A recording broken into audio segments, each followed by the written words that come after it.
সারা আজ অনেকদিন পর লাইসার সাথে বাইরে বেরিয়েছে। একটা সময় যে বেস্ট ফ্রেন্ড ছিল এখন তার সাথে গুনে গুনে দুই একবার দেখা সাক্ষাৎ হয়। এমনই নিয়ম দুনিয়ার পথে থাকলে প্রয়োজনে হাজারো বন্ধু পাওয়া যায়, কিন্তু নিঃস্বার্থভাবে কজনকেই বা পাওয়া যায়। লাইসাও বেশ খুশি হয়েছে সারার বিয়ের খবর শুনে। প্রথমে দুই একটা টিটকিরি মেরে কথা বললেও সে বুঝে যে সারার জন্য মুস্তাকিনই পারফেক্ট, আর মুস্তাকিনের জন্য সারা। সারা আজ বিয়ের জন্য শপিং করছে, তবে তার নিজের জন্য কিচ্ছু নেয়নি। বেশ কিছু হাদিয়া নিয়েছে তার হবু স্বামীর জন্য এবং শাশুড়ির জন্য। সারাও এখন বিয়ে নিয়ে স্বপ্ন দেখে।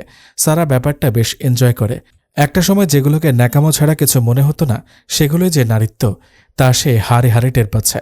সারা মুস্তাকিনের জন্য দুইটা পাঞ্জাবি নিয়েছে, একটা সাদা আর একটা নীল। দুইটা কোরআন শরীফ নিয়েছে, একটা মুস্তাকিনের জন্য, অন্যটা মুস্তাকিনের মায়ের জন্য। দুইটা তসবিহ, 3টে জায়নামাজ, 4-5টা বিদেশি দামি সুগন্ধি আতর নিয়েছে।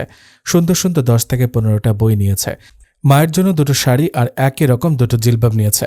শাশুড়ি বৌমা একের সাথে একই রকম জিলবাব পরে ঘুরতে বের হবার উদ্দেশ্যে। বাড়ির দুটো বুয়ার জন্য আরও 2টা জিলবাব আর 2টা থ্রিপিস নিয়েছে। আলহামদুলিল্লাহ, নতুন জীবনের সঙ্গীদের জন্য হাদিয়া নেওয়া শেষ। এখন সে তাদের জন্য কিছু হাদিয়া নেবে, যারা তার হেদায়েতের পথে অনেক বড় একটা অংশ। আয়েশা এবং হাসিবের জন্য। আয়েশা সঠিক সময়ে সঠিক নসিহত করেছিল বলেই তার উসিলায় রব্বুল আলামিনের রহমতে সে হেদায়েতপ্রাপ্ত। সে তার নিজেকে এবং তার রবকে চিনতে পেরেছে, নচেত সেই অন্ধকার জীবনে তলিয়ে যেত জাহান্নামের আগুনে। আয়েশার জন্য একটা জিলবাব সহ 3টে দামি হাফ সিল্কের শাড়ি নিয়েছে এবং হাসিবের জন্য একটা দামি পাঞ্জাবি। সারা শপিং শেষ করে লাইসাকে নিয়ে শপিং মলেরই একটা কফি শপে বসেছে। কফি খাবার উদ্দেশ্য সেখানে লাইসা এবং সারা গল্পের ঝুড়ি খুলে নিয়েছে। হঠাৎ একজনের ডাকে সারা গল্প থামিয়ে দিল। আসসালামু আলাইকুম আপু। জি, আমি সারা। কিছু বলবেন আমাকে? আপনাকে ঠিক চিনলাম না। আমার নাম জানলেন কিভাবে?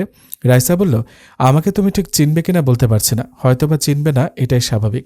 সে হয়তো বলেইনি আমার কথা, না জানিয়েই। সে যাক গিয়ে, আমি তোমাকে চিনি বলতে চিনেছি একজনের মাধ্যমে। আপু, পরিচয়টা দিলে ভালো লাগতো। আমি রাইসা, মুস্তাকিনের বউ। সারা কিছুটা থমকে গেল, যদিও সে জানে তাদের ডিভোর্স হয়ে গেছে। তবুও মুস্তাকিনের বউ শব্দটা শুনে বুকের মধ্যে ধুক করে উঠল। বউ ছিলেন, এখন নেই, সেটাও বলা উচিত ছিল। যাক, এটা শুনে ভালো লাগলো যে আমার কথাটা তোমায় বলেছে, কিন্তু আমার কথা শুনে তোমার কেমন লাগবে সেটাই ভাবছি। শুধু বলেনি, আপনাকে নিয়ে সবই বলেছে। আর কি বলবেন? মুস্তাকিন আমাকে আবার ফিরিয়ে নিয়েছে, অনেকদিন হয়ে গেছে। ও আমার সাথে যোগাযোগ রেখেছে, সেটা নিশ্চয়ই জানায়নি। আপু, আমি জানি না কেন আপনি মিথ্যা কথা বলে আমার কান ভারী করতে এসেছেন। শুধু এতটুকু বলবো, তাতে আপনার খুব একটা লাভ হবে না। তাই বিয়ের পরে মেনে নিতে পারবে তো, যখন তোমার বর তোমাকে রেখে আবার আমার কাছে যে রাত কাটাবে, কিংবা সারাদিন কাটিয়ে এসে আবার রাতে তোমাকে? Please stop nonsense. আপনার কি সংযত জ্ঞান নেই? রাইসা বলল, আমি জানতাম সহ্য করতে পারবে না, আমিও পারবো না। হ্যাঁ, সেজন্যই তোমার কাছে এসেছি, তোমাকে সব জানাতে। সেজন্যই আমি এত চিন্তিত ছিলাম। ও আমাকে বাড়ি কেন নিতে চায় না। পরে জানলাম ও আমাকে ঠকাচ্ছে, সাথে তোমাকেও। কাঁদো কাঁদো গলায় বলল। সারা বলল, আমি এসব বিশ্বাস করি না। আমিও বিশ্বাস করতে পারিনি যে ও আমাকে ঠকাচ্ছে। আমাকে ঠকিয়ে আড়ালে রেখে তোমাকে বিয়ে করতে যাচ্ছে। বিশ্বাস করে বোন, আমি তোমার ক্ষতি চাই না। তোমার। সারা আর কিছু বলার সুযোগ দেয়নি। কেন যেন আর সহ্য করতে পারছিল না, দম বন্ধ হয়ে আসছিল। বুকে ভীষণ চাপ অনুভব হচ্ছিল, মনে হচ্ছে কেউ বুকে পাহাড় চাপিয়ে দিয়েছে। সারা লাইসাকে ক্রেডিট কার্ড ছুঁড়ে দিয়ে সেখান থেকে তৎক্ষণাৎ বেরিয়ে আসে। সারা আর লাইসার জন্য অপেক্ষা করেনি, ড্রাইভারকে বলে দ্রুত গাড়ি নিয়ে বাড়ি ফিরে এসেছে। সবকিছু কেমন অন্ধকার দেখছে, কানেও যেন কিছু শুনতে পাচ্ছে না। মনে হচ্ছে কথাগুলো প্রবেশ করার পর কেউ বাইরে থেকে কানে তালা লাগিয়ে দিয়েছে, আর কথাগুলো প্রতিধ্বনি হয়ে বারবার কানে বাজছে। এদিকে আয়েশা হাসিবের জন্য সন্ধ্যা থেকে অপেক্ষা করছে। রাত 12টা বাজতে চলল, এখনও বাড়ি ফেরেনি হাসিব। চিন্তায় যেন নিজেকে স্থির রাখতে পারছে না। একবার ডাইনিংয়ে পায়চারি করছে, একবার বেডরুমে, আবার 1-2 মিনিট পরপরই ফোন দিয়ে যাচ্ছে। আয়েশা জানে হাসিব কোথায় গেছে, কেন গেছে, তবুও এত রাত তো হবার কথা না। ফোনও তুলছে না। এদিকে একটু আগে লাইসা ফোন দিয়ে কিসব বিকেলে ঘটে যাওয়া ঘটনার কথা জানালো। কি হচ্ছে ওদিকে কে জানে। প্রায় 12:30 নাগাদ হাসিব বাড়ি ফিরল। চোখ মুখে চিন্তার রেখা স্পষ্ট ফুটে উঠেছে। আয়েশা সরাসরি এখনই আর কোনো প্রশ্ন করল না। হাসিবকে ফ্রেশ হয়ে নিতে বলে একটা প্লেটে ভাত তরকারি নিয়ে ঘরে চলে এলো। আয়েশার নিজেরও ভীষণ চিন্তা হচ্ছে, হঠাৎ কি কারণ থাকতে পারে রাইসার ফিরে আসার। হাসিব ফ্রেশ হয়ে বিছানায় বসে আছে। আয়েশা কেন জানি ভয় পাচ্ছে। কি হতে পারে যার জন্য হাসিব এত চিন্তিত? থাক, নিজে থেকে এখনই কোনো প্রশ্ন করব না। বাইরে থেকে এত রাতে ফিরল দেখে বোঝা যাচ্ছে খুব বিরক্ত। আমি এখন প্রশ্ন করলে রাগ করতে পারে। আয়েশা কিছুক্ষণ ভেবে বলে উঠল, তুমি বসো, আমি খাইয়ে দিই। হাসিব বলল, খেতে ইচ্ছা করছে না, কিন্তু ক্ষুধাও লেগেছে। তুমি না খাইয়ে দিলে হয়তো খেতামও না। মুখে খাবার নিয়ে থেমে থেমে কথাগুলো বলল। আয়শা বলল, আমি জানি, বুঝতে পারি। তুমি খেয়েছ? তুমি খাও, দেখি, তারপর খাবো ইনশাল্লাহ। খেতে ইচ্ছা করছে না। চুপ, এখনো খাওনি কেন? হ্যাঁ পাগলি, একসাথেই খাই, আসো। দাঁড়াও, আমি তোমাকে খাবার তুলে দিচ্ছি। আচ্ছা, হা করো। হা, এই তো। আয়শা কিছু বলল না, মুখে তুলে দেওয়া খাবারগুলো খেতে লাগলো। হাসিব বলল, তোমার কি মন খারাপ? আমি ঠিক আছি হাসিব, তুমি অনেক ক্লান্ত। কথা না বলে তাড়াতাড়ি খেয়ে ঘুমাও, অনেক রাত হয়ে গেছে। হাসিব বুঝতে পেরেছে আয়শা কেন অভিমান করেছে। বিয়ের পর আজ অবধি কখনো এমন হয়নি যে ব্যস্ততার মধ্যেও হাসিব আয়শার ফোন রিসিভ করেনি। আজ একে তো দেরি করে ফিরেছে, আবার ফোনও রিসিভ করতে পারেনি। হাসিবও কিছু বলল না আর। ঘুমাতে যাওয়ার আগে বুকে জড়িয়ে নিয়ে খানিকক্ষণ গল্প করা যাবে ভেবে মনে মনে মুচকে হাসি দিল। সব কাজ শেষ করে আয়শা যখন বিছানায় আসলো, তখন আয়শাকে টেনে নিজের বুকের ওপর মাথাটা গুজে নিল হাসিব। আয়শাও কিছু বলছে না, কেবল নড়ে চড়ে হাসিবের বুকে জায়গাটা ঠিক করে নিল। হাসিব বলল, আজ রাইসা ভার্সিটিতে কি কাহিনী করেছে তা তো তোমাকে দুপুরেই বললাম। তারপর সন্ধ্যায় ওর সাথে দেখা করতে আমি আর মুস্তাকিন কফি শপে গিয়েছিলাম। কিছুক্ষণ পরে জানতে পারি রাইসার সাথে সারার দেখা হয়েছিল, আর সারা নাকি রাইসাকে বলেছে। হাসিবের কথা থামিয়ে আয়শা বলল, আমাকে লাইসা ফোন করে সব বলেছে। সত্যি? কি বলেছে বলো তো? যাক, ভালো হলো, যাচাই করা যাবে রাইসা কতটুকু সত্যি বলেছে নাকি পুরোটাই মিথ্যা। আয়শা লাইসার জানানো সব কথা হাসিবকে বলল। হাসিব সব শুনে বিশ্বাস করতে পারছে না। একটা মানুষ কিভাবে এত মিথ্যা কথা অনায়াসে বলে যেতে পারে? হাসিব বলল, এই কাহিনী। আর ওদিকে আমাদের কি বলেছে জানো? বলে কিনা ও শুধু সারাকে বলেছে যে মুস্তাকিন ওকে ফিরিয়ে নিতে চায়, ওর সাথে যোগাযোগ আছে, কিন্তু মুস্তাকিনের মায়ের চাপে নাকি মুস্তাকিন সারাকে বিয়ে করতে রাজি হয়েছে। আর সারা ওর প্রত্যুত্তরে নাকি মুস্তাকিনকে ব্লেম করেছে, মুস্তাকিনকে বাজে কথা বলেছে। ইভেন রাইসাকে বলেছে সারা ওদের মাঝে আসবে না। ভাবতে পারছো এই রাইসা কি গেম শুরু করেছে? এদিকে মুস্তাকিন ভেবেছে সারা সত্যি সত্যি হয়তো ওকে ভুল বুঝেছে আর ওদের বিয়ে ভেঙে দিবে। এই নিয়েই ব্যাটা ডিপ্রেসড। আর সারাকে অনেকবার ফোন করার পরেও সারা ফোন ধরেনি, এজন্য আরও বেশি কষ্ট পাচ্ছে। আয়শা বলল, আমি বুঝতে পারছি না উনি কি করতে চাচ্ছে এগুলো করে। হাসিব বলল, জানি না, তবে ঘটনা তো একটা আছে।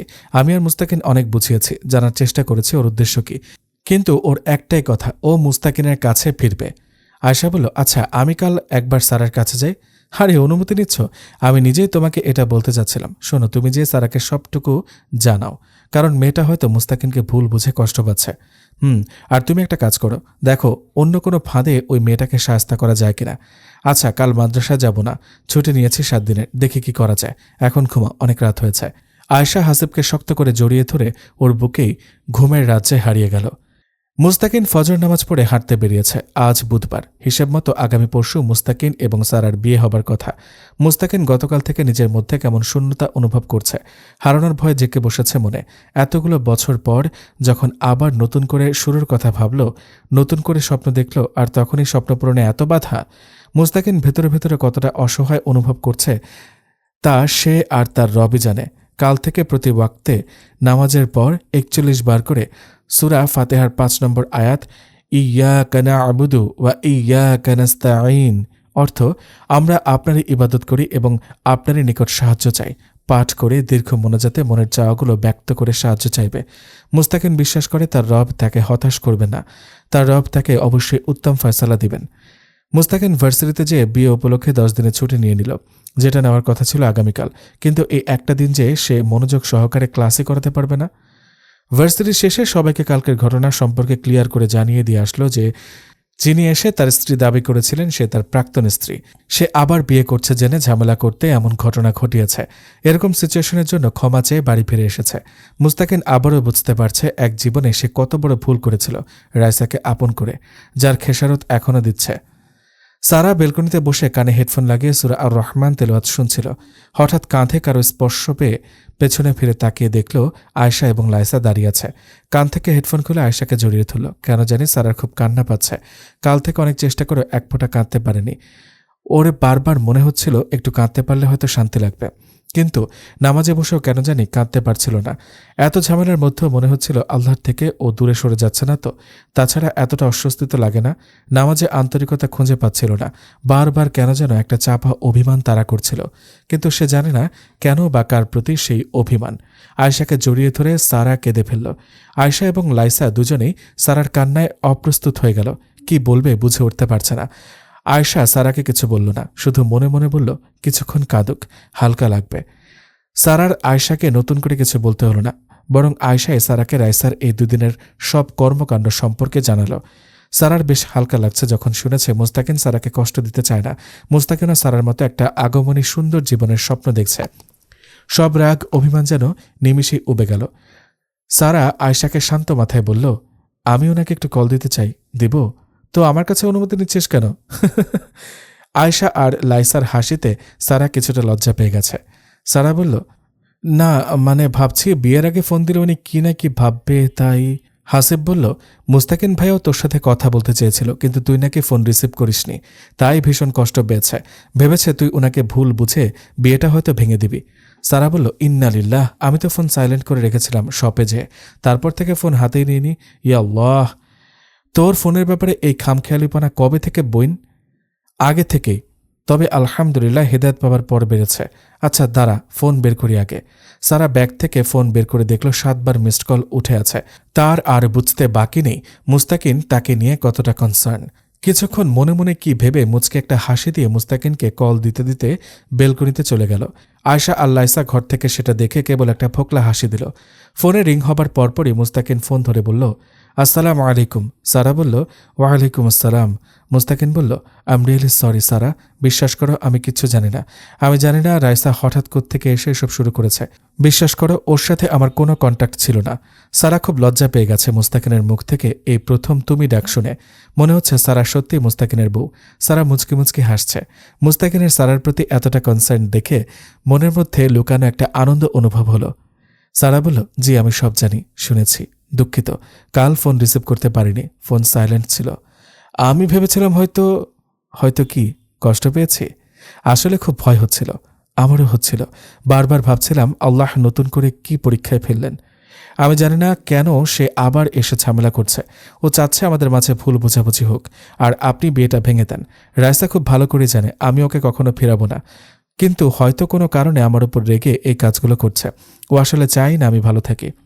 বেশি ভাববেন না, আমি ওকে খুব ভালো করে একটা কথা বলেছি যে এসব করে কোনো লাভ হবে না। ইনশাআল্লাহ রব্বুল আলামিন সহায় থাকলে আমাদের বিয়েটা শুক্রবারই হবে ইনশাআল্লাহ।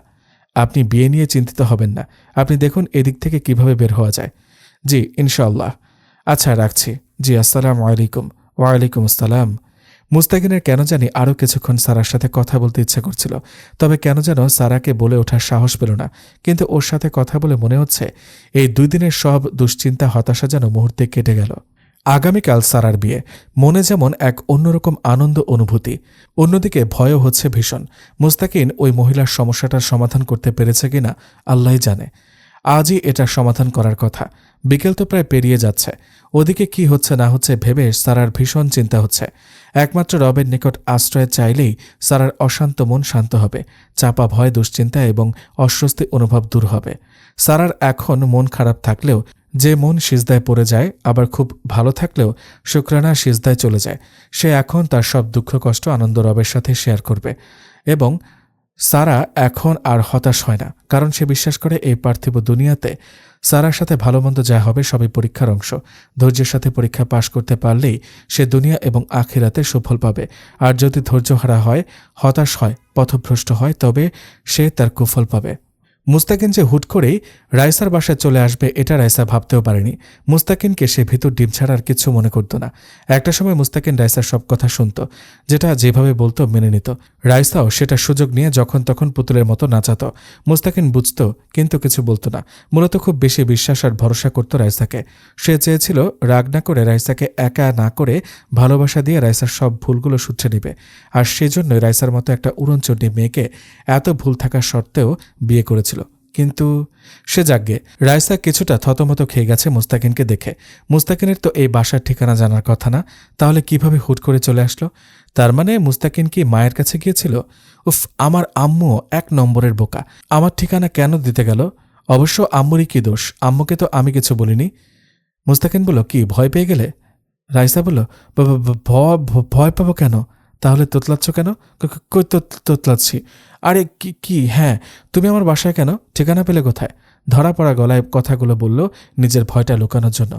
মুস্তাকিন বলল, সেটা না হয় নাই জানলে বলো তোমার হাজব্যান্ড কোথায়? ও হ্যাঁ, উনি তো ঘরেই আছে। ঘর থেকে তো বের হতেই পারেন না। আচ্ছা চলো, তোমার হাজব্যান্ডের সাথেই কথা বলি।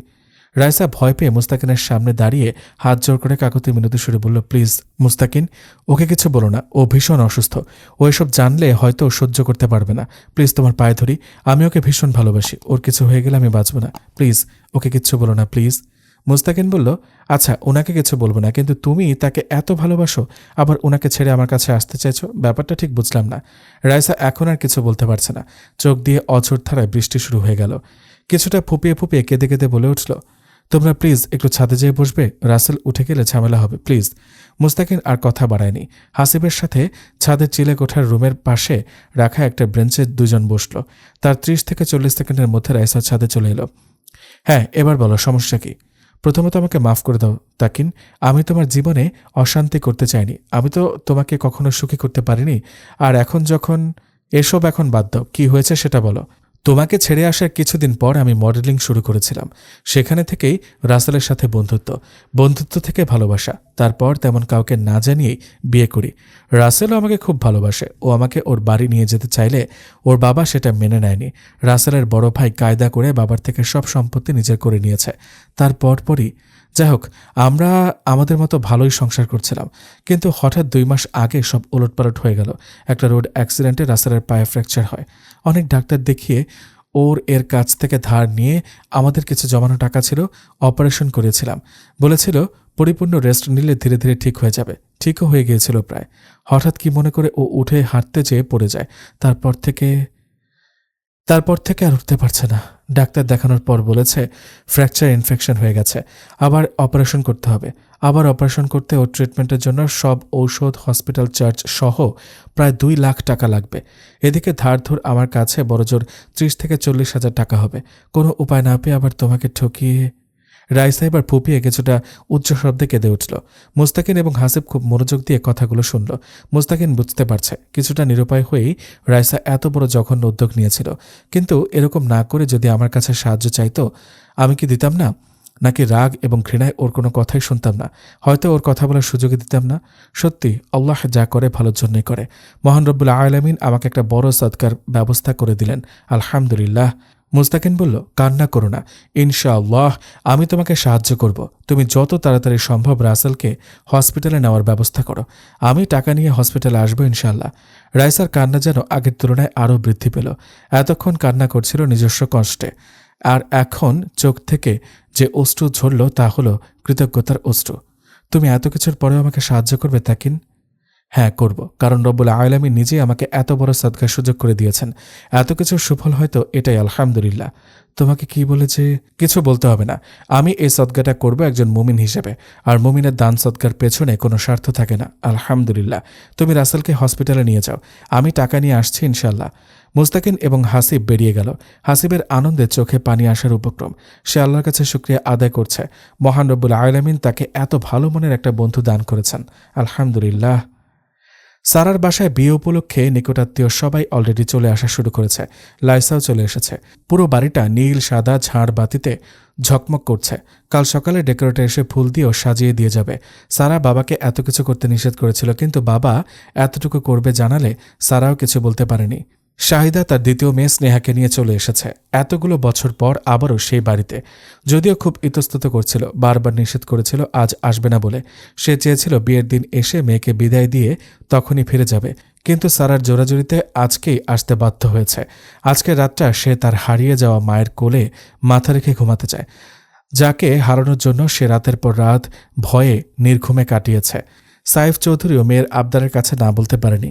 রেহানও বলেছে মেয়েটা আজ বাদে কাল শ্বশুর বাড়ি চলে যাবে। এতগুলো বছর পর মাকে কাছে পেতে চাচ্ছে, এখানে বাধা দেওয়া উচিত না। সারা আজ ভীষণ খুশি। আল্লাহর রহমতে আজ তার সব চাওয়া পূর্ণ হচ্ছে, কিন্তু এত আনন্দের মাঝেও মনের এক কোণে ভয় লুকিয়ে আছে। না জানি ওদিকে কি হচ্ছে। আয়শা তো কিছু জানালেও না, আর এখনও আসলোও না। এদিকে মুস্তাকিন হাসিবকে সঙ্গে নিয়ে ব্যাংক থেকে জরুরি ভিত্তিতে টাকা তুলে হসপিটালে পৌঁছে গেছে। এখানে রাইসা ডাক্তারের সাথে সব কথা বলে রেখেছে, টাকাও জমা হয়ে গেছে। এত কিছুর মধ্যে রাইসার কাছে শুধু একটাই প্রশ্ন ছিল, এতগুলো টাকা সে কোথায় কিভাবে পেল? রাইসা উত্তরে একটা কথাই বলেছিল, একজন ভালো মুমিন বন্ধু তাদের সাহায্য করেছে। এখন রাত প্রায় 8:30। আয়শা বেশ কয়েকবার হাসিবকে ফোন দিয়েছে। ব্যস্ততার কারণে হাসিব রেসপন্স করতে পারেনি। রাসেলকে অপারেশন থিয়েটারে ঢোকানো হয়েছে দেখে হাসিব স্বস্তির একটা নিঃশ্বাস ছেড়ে আয়শাকে ফোন দিয়ে সব জানিয়ে দিল এবং জানালো সে এখনই এসে তাকে সারার বাসায় নামিয়ে দিয়ে আসবে। হাসিব মুস্তাকিনকে বলে তাড়াতাড়ি বাড়ির উদ্দেশ্যে বেরিয়ে গেল। মুস্তাকিন হসপিটালে রয়ে গেল। অপারেশন শেষ না হওয়ার আগে বাড়ি ফেরাটা উচিত হবে না। মুস্তাকিন অপারেশন থিয়েটারের সামনে বসে ফোন দেখছিল। হঠাৎ পাশ থেকে রাইসা বলে বসল, thank you and sorry again. It's okay. আচ্ছা তুমি এখানে বসো, আমি একটু মায়ের সাথে কথা বলে আসি, মা চিন্তা করছে। মুস্তাকিন মায়ের সাথে কথা বলে কিছু কথা ফোনে জানালো আর বাকি কথা বাসায় ফিরে জানাবে বলে সান্ত্বনা দিয়ে ফোন রেখে দিল। ফোন রাখার পরপরই সারার কথা মনে হলো। মেয়েটা বোধহয় খুব চিন্তা করছে, বিয়ের আনন্দটাও হয়তো পুরোপুরি উপভোগ করতে পারছে না। ওকে কি ফোন দিয়ে জানাবো এদিকে সব ঠিক আছে? তবে হয়তো দুশ্চিন্তা করতো না। কথাগুলো ভাবতে ভাবতে সারা নাম্বার বের করে ফোন করল। ফোনে রিং হবার পরপরই সারা ওপাশ থেকে সালাম দিল। আসসালামু আলাইকুম। ওয়ালাইকুম আসসালাম, কেমন আছেন? জি আলহামদুলিল্লাহ, আপনি? আলহামদুলিল্লাহ ভালো। কি করছিলেন? মা এসেছে, স্নেহার সাথে গল্প করছিলাম। আপনি? আমি হসপিটালে। কি হসপিটালে কেন, কি হয়েছে? মা ঠিক আছে? জি আলহামদুলিল্লাহ মা ঠিক আছে। বিয়ের আগে মা ডাকের অভ্যাস করে ফেলেছেন দেখছি।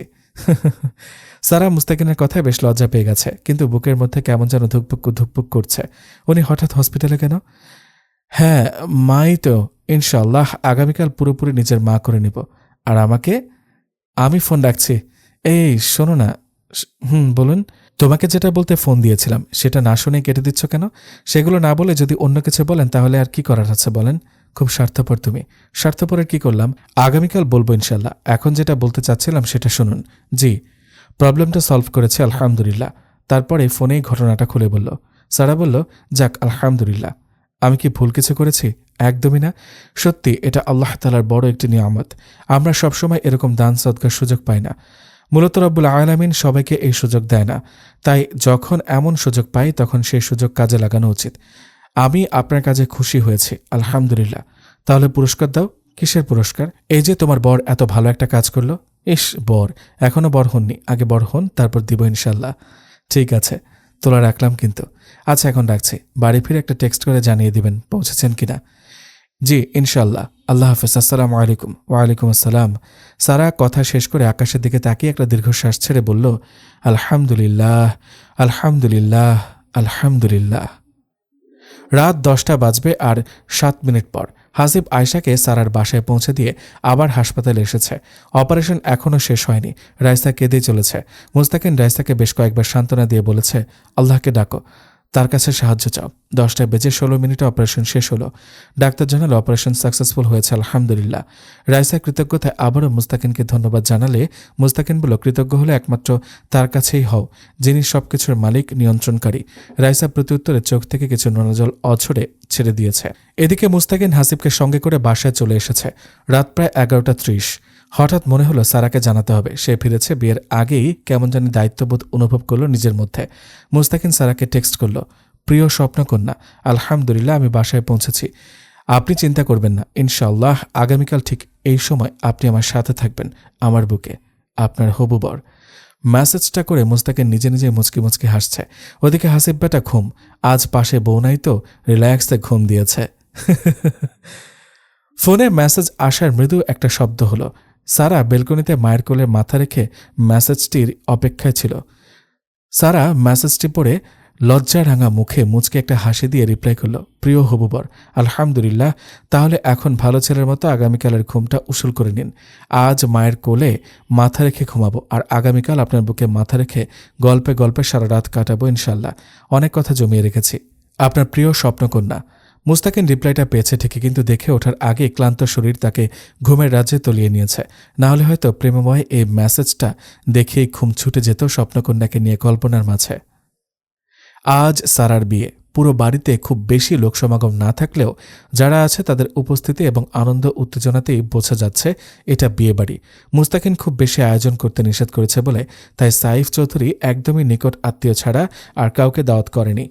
আর গায়ে হলুদেরও কোনো ফাংশন করা হয়নি। সাইফ চৌধুরী সারাকে বলেছিল গায়ে হলুদ, মেহেন্দি, সঙ্গীতের প্রোগ্রামগুলো আয়োজন করবে কিনা। তার একমাত্র মেয়ের বিয়ে এত সাদাসিধে হবে ঠিক মেনে নিতে পারছে না। সারা তখন তার বাবাকে সুন্দর করে বুঝিয়ে বলেছিল, বাবা, গায়ে হলুদ, মেহেন্দি, সঙ্গীত এগুলো আমাদের শরীয়ত সম্মত অনুষ্ঠান নয়। এগুলো নামান্তই আমাদের এই সমাজের উচ্চবর্গের ভদ্র মানুষদের তৈরি সংস্কৃতি। ইসলামে এমন কোনো রীতি রেওয়াজের উল্লেখ পাওয়া যায়নি। বর্তমানে গায়ে হলুদের নামে খোলামেলা নন মাহারামের স্পর্শ, অবাধ চলাফেরা এগুলো গুনাহ ছাড়া কিছুই নয়। আর গান বাজনা তো ইসলামের সরাসরি হারাম বলে গণ্য করা হয়েছে। হাদিসে বর্ণিত আছে, আবু উমামা রাদিয়াল্লাহু তাআলা আনহু থেকে বর্ণিত, রাসূলুল্লাহ সাল্লাল্লাহু আলাইহি ওয়াসাল্লাম বলেছেন, তোমরা গায়িকা নর্তকীদের বিক্রয় করো না, তাদের ক্রয় করো না, তাদের গান বাজনা ও বাদ্যযন্ত্র শিখিয়ে দিও না, তাদের উপার্জন হারাম। ইবনে মাজাহ মিশকাত শরীফে হাদিস নম্বর 2780। আরও একটি হাদিসে এসেছে, আবু উমামা রাদিয়াল্লাহু তাআলা আনহু থেকে বর্ণিত, রাসূলুল্লাহ সাল্লাল্লাহু আলাইহি ওয়াসাল্লাম বলেছেন, তোমরা গায়িকা নারীদের ক্রয় বিক্রয় করো না, তাদেরকে গান বাজনা শিক্ষা দিও না, তাদের ব্যবসায়িক পণ্য হিসেবে ব্যবহার করা, ব্যবসায়ের মধ্যে কোনো মঙ্গল নেই এবং এদের মূল্যও হারাম। এ প্রসঙ্গে এই আয়াত অবতীর্ণ হয়, যার অনুবাদ হচ্ছে, এমনও কিছু লোক আছে যারা বাতিল অশ্লীল কাহিনীসমূহ ক্রয় করে আনে, যেন লোকেদেরকে অবজ্ঞাবশত আল্লাহ তাআলার পথ হতে আলাদা করতে পারে এবং এ পথকে ঠাট্টা বিদ্রুপ করতে পারে। এ ব্যক্তিদের জন্য রয়েছে অপমানকর আযাব। সূরা লুকমান আয়াত 6। সারাকে আজ তার 2 মা মিলে গায়ে হলুদ চন্দন লাগিয়ে গোসল করে দিয়েছে। শাহিদা আজ ভীষণ খুশি, তার মেয়ে তাকে মাফ করে দিয়ে কাছে টেনে নিয়েছে। এর চেয়ে বেশি আর কী বা চাইবার আছে? সারা নিজেই তার বাম হাত জুড়ে মেহেদি লাগিয়েছে। সারা পার্লারের মেয়েদের থেকে যেন কম যায় না, সেটা শহরের সবথেকে নামকরা মেহেদি ডিজাইনার এবং বিউটিশিয়ান রেহনুমা খানম নিজেই বলেছেন। রেহনুমাই সারা ডান হাতে মেহেদিতে সাজিয়ে দিয়েছে, আর কোণের সাজেও সেই সাজাবে। আয়েশা লাইসাও আজ এত খুশি যে তাদের আনন্দ দেখে মনে হচ্ছে এতটা খুশি তারা এর আগে কখনো হয়নি। বিশেষ করে যেন আয়েশা। সারার বিয়েতে সারার খুঁটিনাটি সব আয়েশাই করেছে। সারার আরও বেশ কয়েকজন বান্ধবী এসেছে। রায়হানকে বলে মিষ্টিকেও আনিয়ে নিয়েছে। আজ সারার বাড়িটা প্রিয়জনদের নিয়ে ভরে গেছে আনন্দ উল্লাসে। এদিকে মুস্তাকিনের মা সে সকাল থেকে তার চাচাতো বোনের মেয়ে লুবনা এবং ভাইয়ের ছেলের বউ মিতুকে নিয়ে বিয়ের কেনাকাটা করে এইমাত্র বাড়ি ফিরল। যাওয়ার আগে হাসিব আর রায়হানকে পুরো বাড়িটা ঝাড়বাতি আর হালকা কিছু ফুল দিয়ে সাজানোর দায়িত্ব দিয়ে গিয়েছিলেন। বাড়িতে ফিরে সর্বপ্রথম সেই তদারকিটাই করলেন।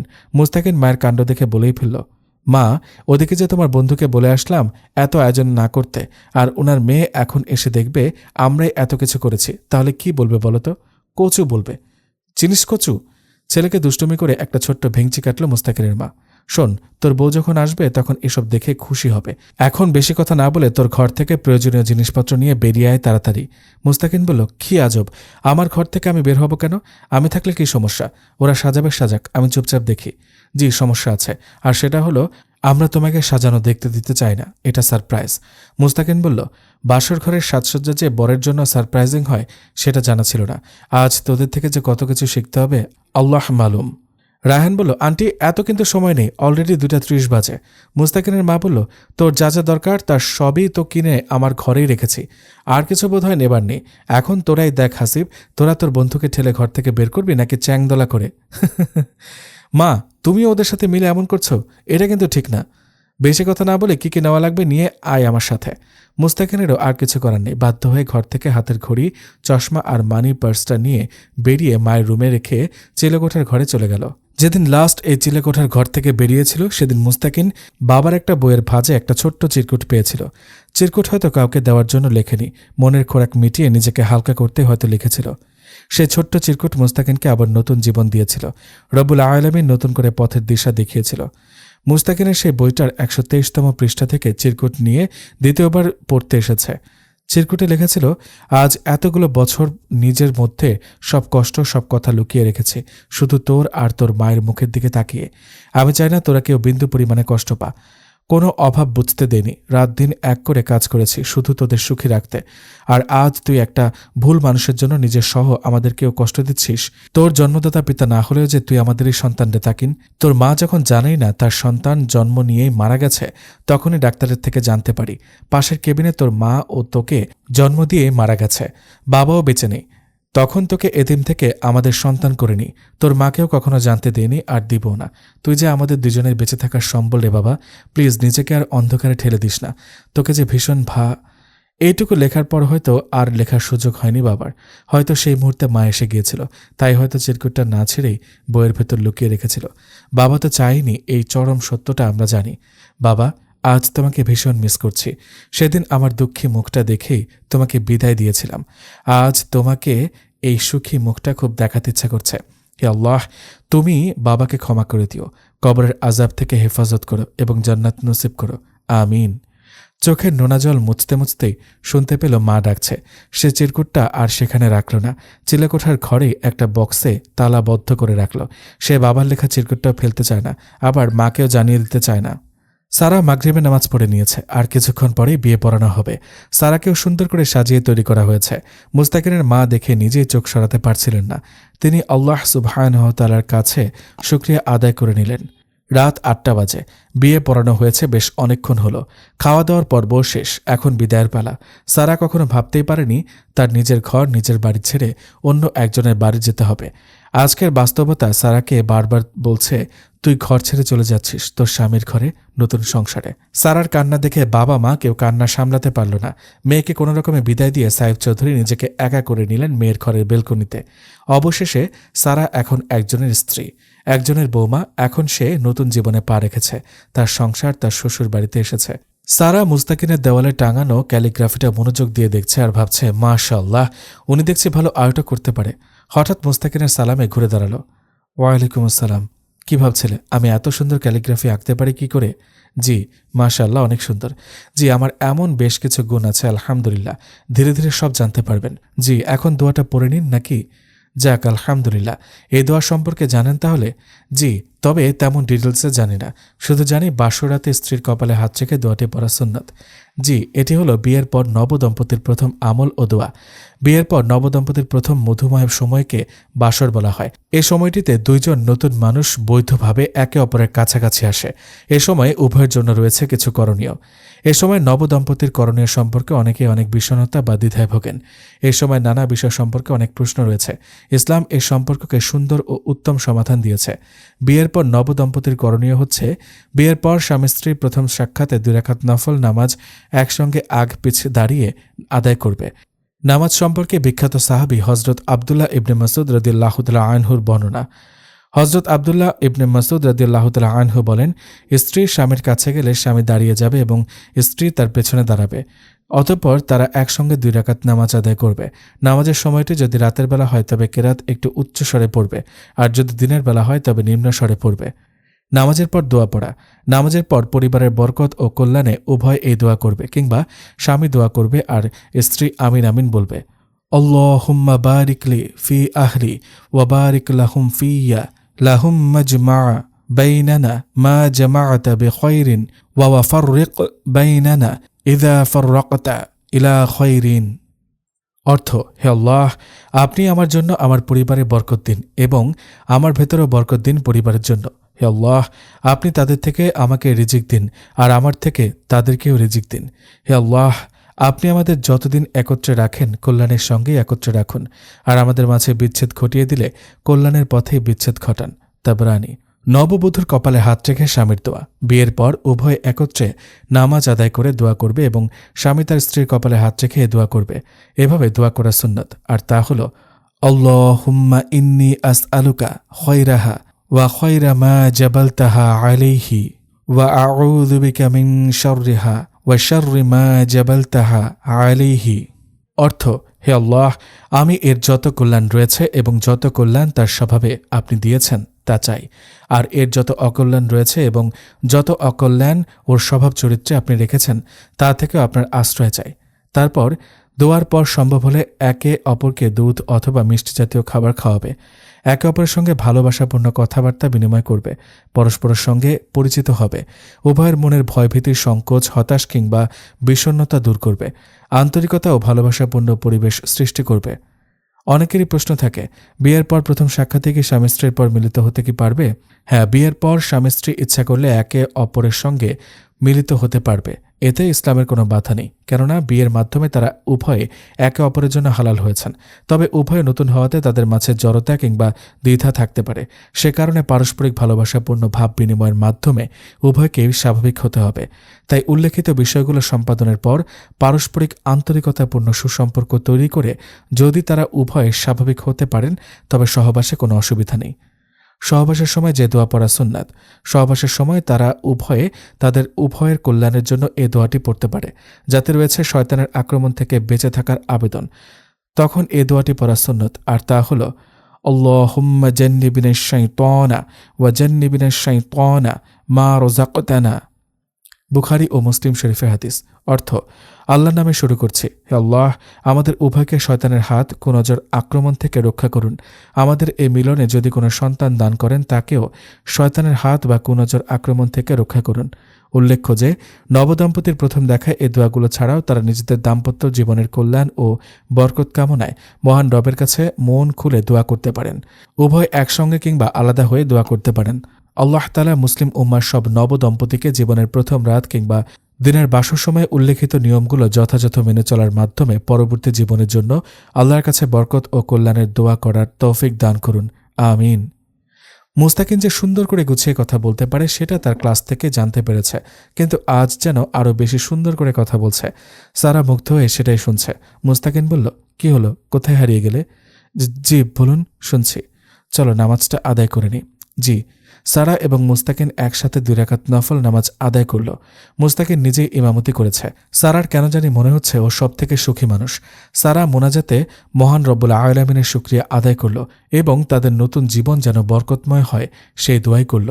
নামাজ শেষে মুস্তাকিন সারার কপালে হাত রেখে দোয়াটি পড়া শেষ করে সেখানে একটা ভালোবাসার পরশ এঁকে দিল। তাতেই সারা কেঁপে উঠল। মুস্তাকিন হঠাৎ বলে উঠল, কি বুকে মাথা রেখে গল্প করবে না? আজ সারা রাত তোমার জমানো কথাগুলো শুনবো ইনশাল্লাহ। সারা লজ্জা পেয়ে মুস্তাকিনের কাঁধে মুখ লুকালো। মুস্তাকিন সারার কানে কানে কিছু একটা বলতেই সারা লজ্জায় মুস্তাকিনকে আরও আষ্টে পৃষ্ঠে জড়িয়ে ধরল। মুস্তাকিন সারাকে পাজা কোলা করে তুলে নিল। দুজনেই পাশাপাশি শুয়ে সারাকে বুকের উপর আগলে নিল আর ফিসফিসিয়ে বলল, আজ থেকে এটাই তোমার বালিশ। সারা পরম তৃপ্ত ভালোবাসায় মুস্তাকিনকে আরও শক্ত করে জড়িয়ে বলল, ইনশাল্লাহ এখানে ছাড়া আর ঘুমাবই না। তারপর বেশ কিছুক্ষণ দুজনের গল্প চলল। মনে হচ্ছে দুজন দুজনের 1000 বছরের চেনা, 100 বছরের সঙ্গী। সারার কথার ফাঁকে হুট করে মুস্তাকিন সারাকে কানে কিছু বলবে বলে কানে একটা চুমু খেল। সারার লজ্জায় মুখ লাল করে ফেলেছে। মুস্তাকিন সারাকে আরও একটু লজ্জা দিতে সারাকে নিজের দখলে নিয়ে নিল। সারাও বাধা দেবার সামর্থ্য হারিয়ে ফেলেছে। এখন সারা এবং মুস্তাকিন ভালোবাসার গভীর সমুদ্রে নিজেদেরকে হারিয়ে ফেলেছে। সারা এখন পুরো সংসারী। দেখতে দেখতে 2 বছর কেটে গেছে। মুস্তাকিনের সাথে নতুন পথ চলায় ইসলামের প্রতিটি দিক থেকে ইলম অর্জন করতে শুরু করেছে সারা। মুস্তাকিনের প্রচেষ্টাতে সে এখন একটা মহিলা মাদ্রাসায়ও পড়াশোনা করে আর 1 মাস পর ইনশাআল্লাহ সেখানে পড়াশোনা শেষ হবে। সারার ধারণা জানার কোনো শেষ নেই। ইসলামের প্রতিটি ক্ষেত্রেই ইলম অর্জনের এক একটি ধাপ। তাদের ভালোবাসার অংশ হয়ে জন্ম নিয়েছে স্বপ্ন, তাদের প্রথম কন্যা।